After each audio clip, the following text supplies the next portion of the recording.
pastor nos compartirá sus experiencias en el ministerio, su llamado a servir y nos hablará sobre la discriminación religiosa que muchas veces se enfrentan.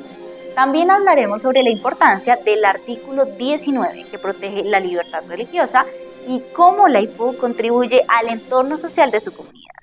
Démosle la bienvenida al pastor Pablo Enrique Martín.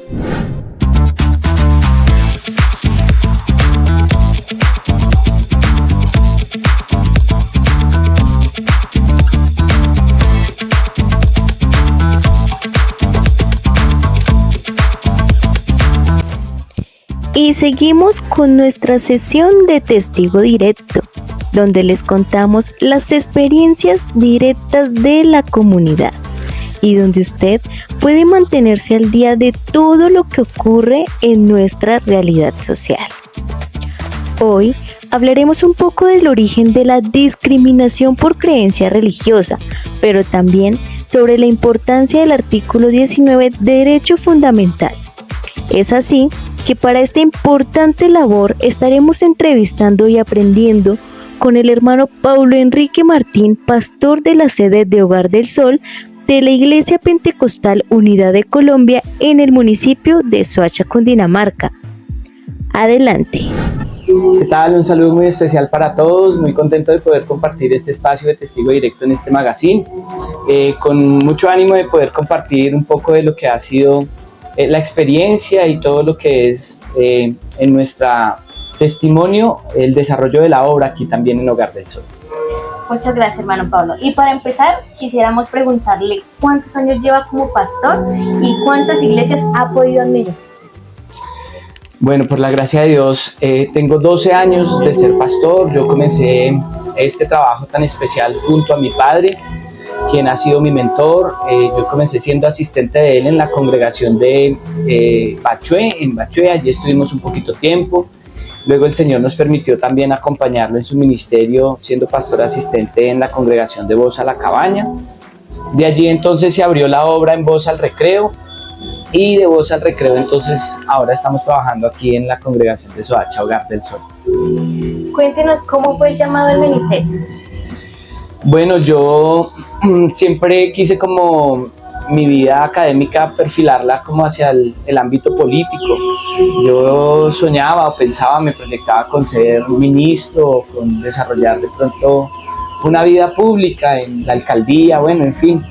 Y por eso pensaba mucho como en los negocios. Yo estudié economía y cuando me gradué, por la gracia de Dios, pude ejercer en el DANE. Pude tener a mi cargo algunas investigaciones en convenio con la alcaldía, pero recuerdo muy claramente el día en que el Señor me llamó en un campamento. Yo escuché la voz de Dios que me dio 3 promesas muy grandes, y una de esas era pues que yo iba a dedicar mi vida para servir al Señor. Así que luego de esa experiencia laboral pues puse mi vida en oración al Señor y gracias a Dios me dieron la oportunidad, presenté la entrevista y bueno, con todo el proceso que todo eso implica. Y gracias a Dios pues tengo muy claro que aquí estamos porque el Señor pone una convicción muy fuerte.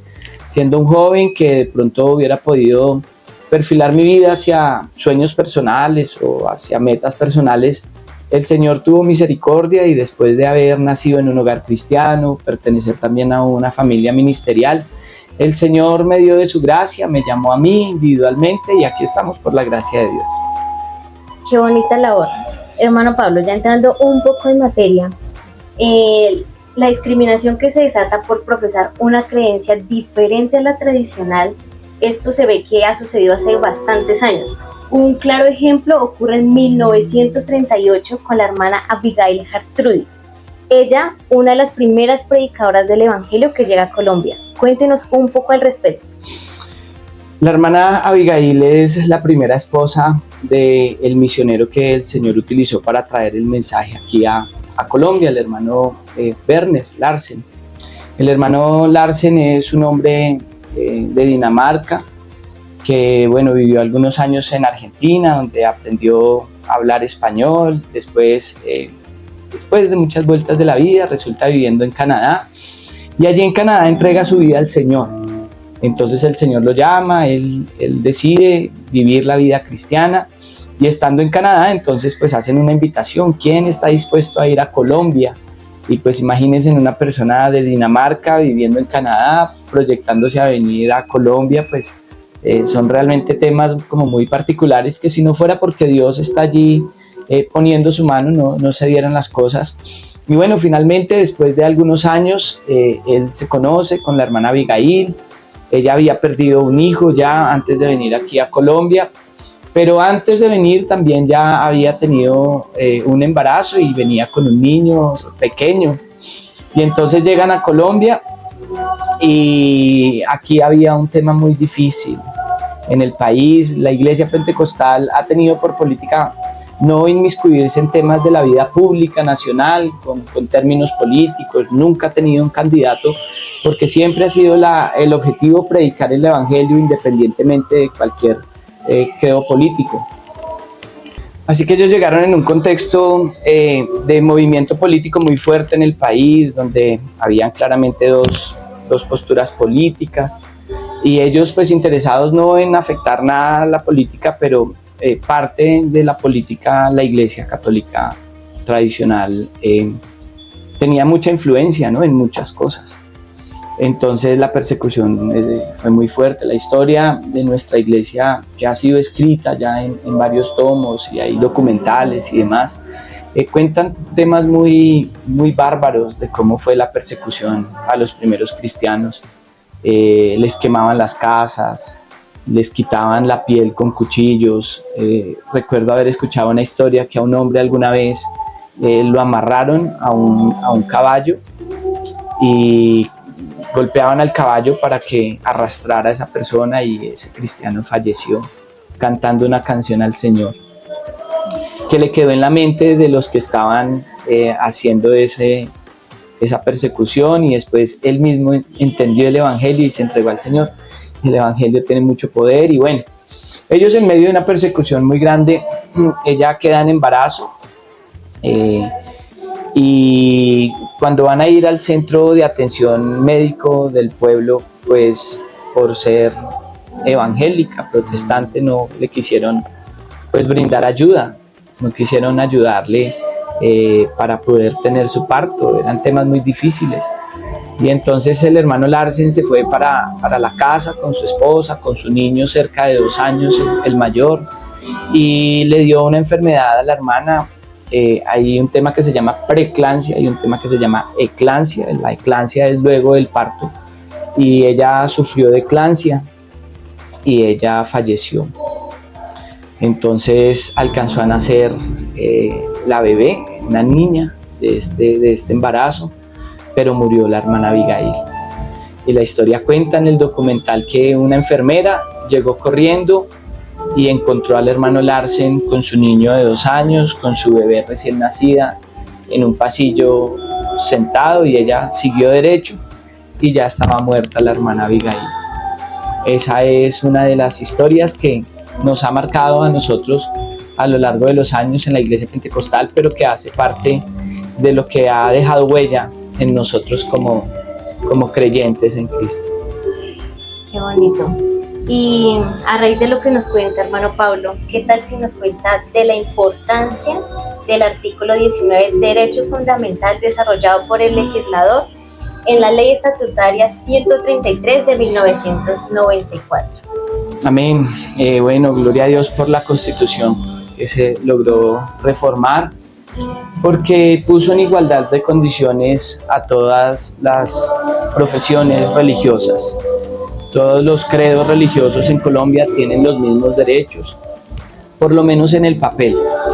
Y gracias a Dios, porque entonces eso nos ha permitido poder predicar lo que nosotros creemos, poder compartir la fe que nosotros profesamos.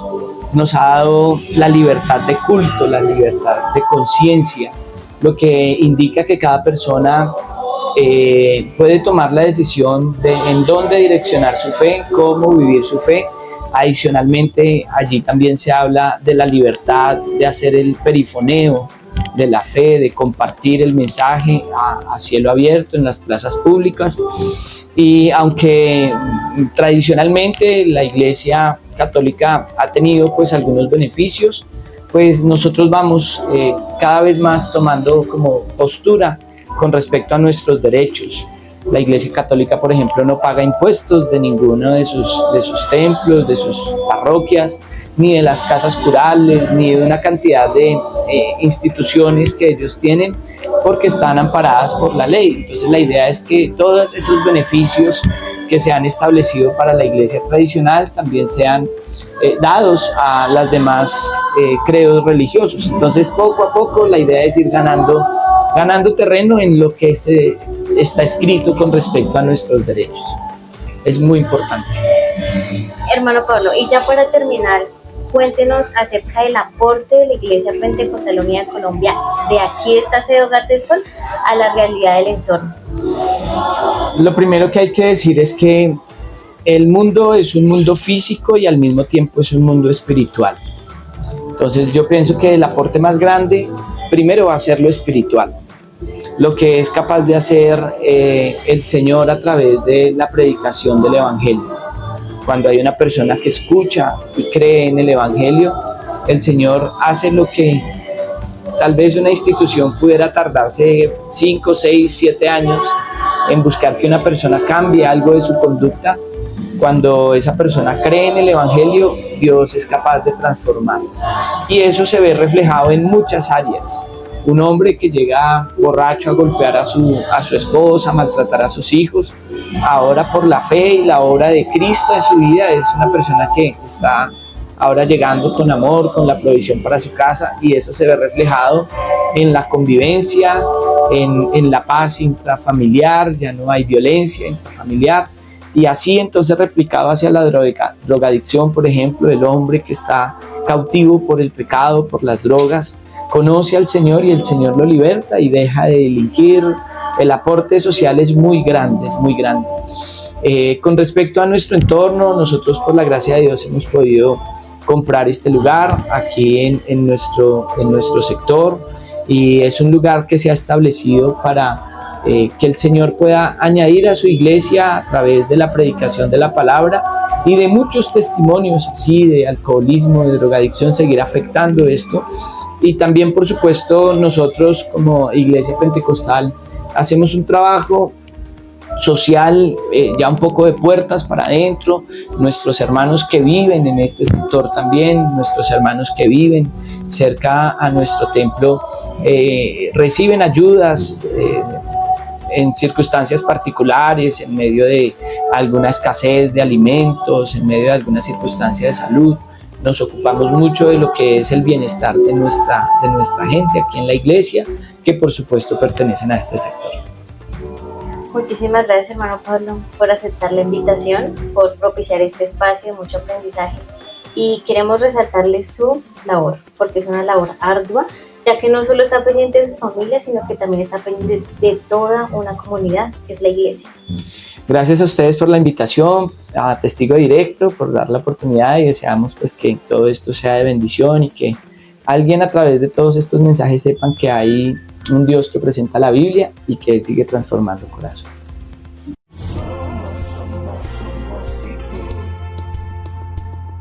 Agradecemos al pastor Pablo Enrique Martín por compartirnos su experiencia sobre la IPUC y los desafíos que enfrenta.